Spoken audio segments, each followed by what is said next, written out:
let's watch Acharu. Igni keronni jige Ethiopia jigde kaseka. Yeah.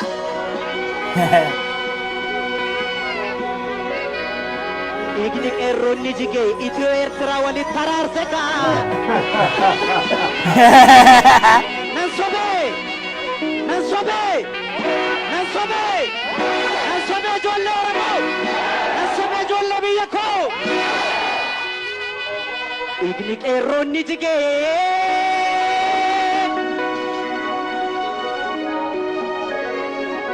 Igni keronni jige biyya jigde kaseka. Galma dhuga ijaaruf galma sobara Ala baba bang, gimana? galma dhuga sida fedani ni Oh, exactly, of course. He read it to me. galma dhuga sida ni jaran naboru Indo abang buru. Otuma murtu inora abban horu Oto adake murtu inora abban horu Inora abban horu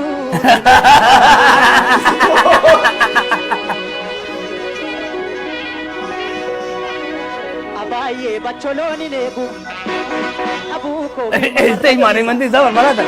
Abaye ko baranam beku Abaye ofna sachisa Abaye warri ingilizi Abaye tiyara tama oliga Abaye warri ingilizi Abaye ropida tamara Abuko si fude badoko Abaye jaranna abara Egasi nangala Achalu.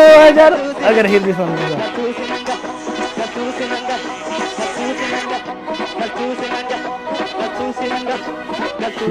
Dio.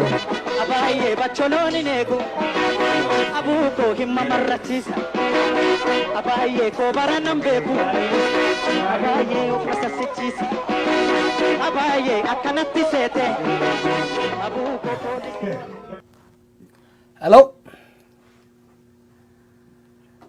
Matrayasi.